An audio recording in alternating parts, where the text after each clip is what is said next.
Hello students. आज हम देखने वाले हैं difference between step up transformer and step down transformer. उससे पहले हम देखेंगे ट्रांसफार्मर क्या होता है।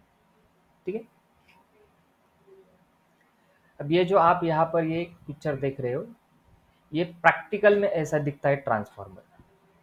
अगर आपने आपकी पुरानी टीवी या फिर पुराना रेडियो टेप वगैरह वो देखा होगा तो उसके अंदर ही आपको ऐसा एक डिवाइस मिल जाता, उसे ट्रांसफार्मर कहते थे। इसका क्या काम था?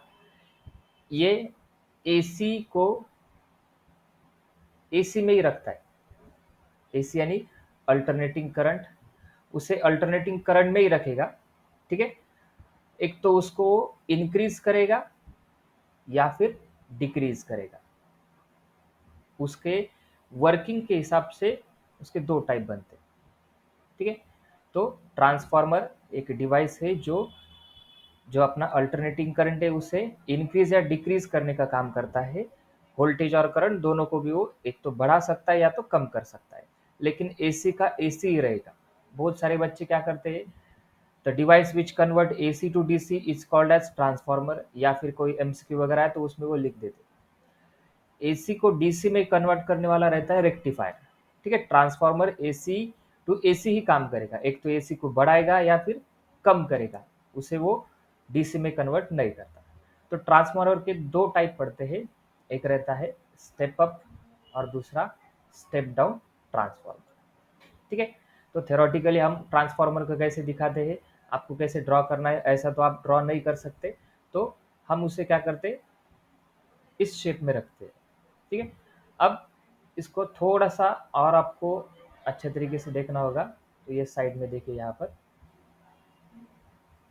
ये स्टेप अप ट्रांसफार्मर आयरन का कोर रहेगा। ठीक है। और उसके ऊपर कॉइल को वाउंड किया जाता है। जहां से हम इनपुट देते हैं उसे कहा जाता है प्राइमरी कॉइल। जहां से हम आउटपुट निकालते हैं उसे कहा जाता है सेकेंडरी कॉइल। ठीक है।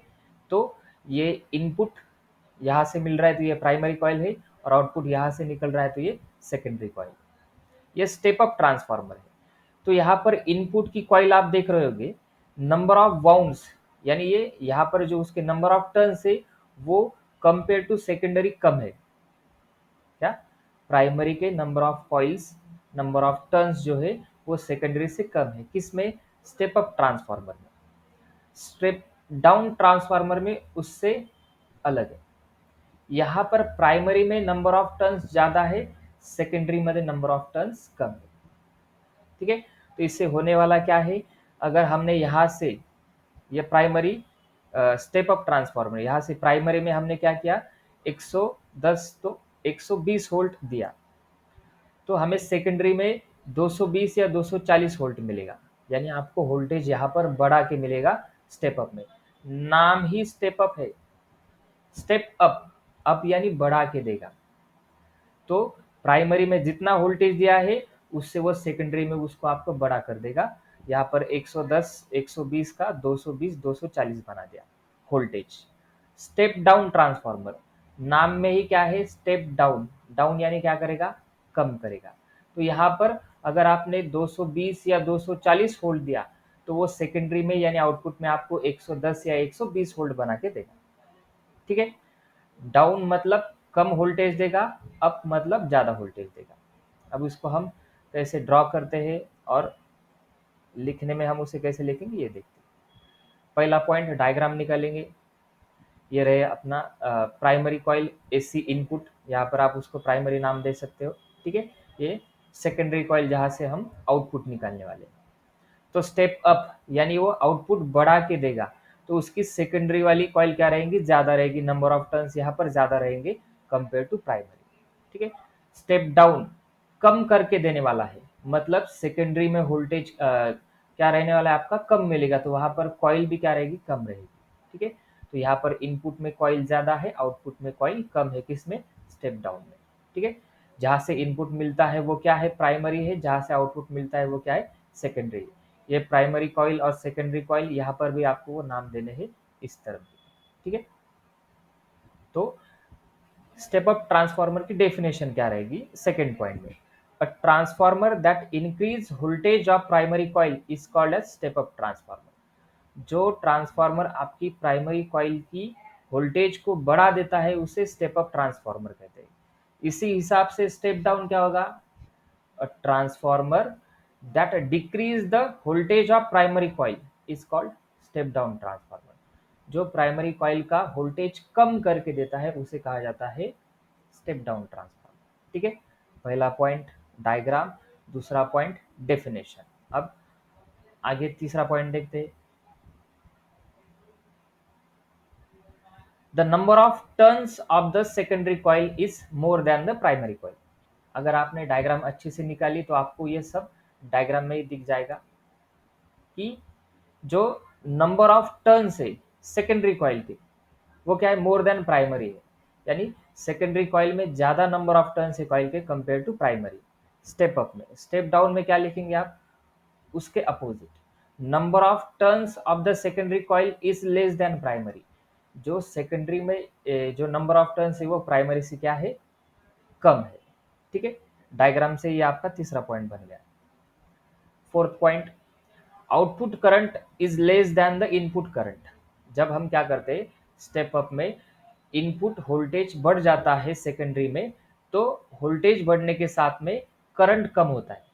तो स्टेप अप में जो आउटपुट करंट रहेगा वो लेस देन रहेगा इनपुट करंट में। ठीक है, वैसे ही स्टेप डाउन में क्या रहेगा, वोल्टेज कम हुआ था तो यहाँ पर करंट बढ़ जाएगा।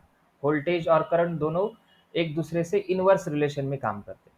ठीक है, तो आउटपुट जो यहाँ पर आपको करंट मिलने वाला है, ठीक है, वो क्या रहने वाला है, मोर देन इनपुट करंट रहने वाला है।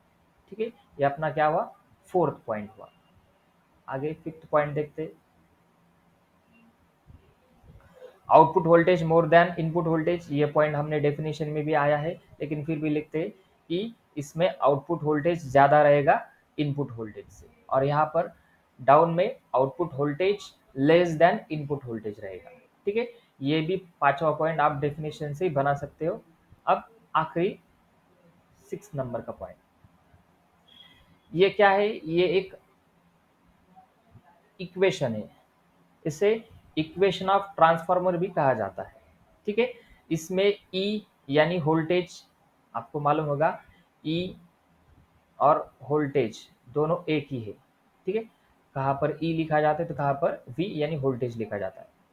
ई एस मतलब सेकेंडरी वोल्टेज, ईपी मतलब प्राइमरी वोल्टेज, एनएस मतलब यहाँ पर रहेगा क्या, number of turns in secondary, NP मतलब number of turns in primary. ठीक है, या आप लिख सकते हो या फिर उसको याद रख सकते हो। आईपी मतलब प्राइमरी का करंट और आईएस मतलब सेकेंडरी का करंट। तो ई यानी वोल्टेज है, एन यानी नंबर ऑफ टर्न्स है, और आई यानी करंट है। यहाँ पर S secondary coil, P primary coil. तो यहाँ पर के जो रेशो है E S upon E P का, उसे ही N S upon N P भी कहा जाता है, और उसे ही I P upon I S भी कहा जाता है। तो ये हुआ रेशो किसके लिए, स्टेप अप ट्रांसफार्मर के लिए। और ये स्टेप अप ट्रांसफार्मर में के की वैल्यू क्या रहेगी हमेशा, यानी ये रेशो हमेशा क्या आएगा, ग्रेटर देन 1 आएगा। वैसे ही स्टेप डाउन, उसमें ये रेशो क्या रहेगा, लेस देन 1 रहेगा। ठीक है, अगर आपने ये फॉर्मूला ठीक से किया तो इस फॉर्मूला पर आपको न्यूमेरिकल भी पूछा जाता है, जो कि आपको एक प्रकार से क्या सॉल्व करने में ये फॉर्मूला यूजफुल रहेगा। ठीक है, तो ऐसे हुआ अपना स्टेप अप और स्टेप डाउन ट्रांसफार्मर का डिफरेंस। ठीक है, वो डिफरेंस आपने ठीक से उसे एक बार लिख लेना है। ये जो बाकी जो किया है वो मैं इरेज करता हूँ, जो जो आपको लिखने में दिक्कत दे सकता है। ठीक है, तो ऐसे आपको स्टेप अप स्टेप डाउन, ये जो ट्रांसफार्मर है,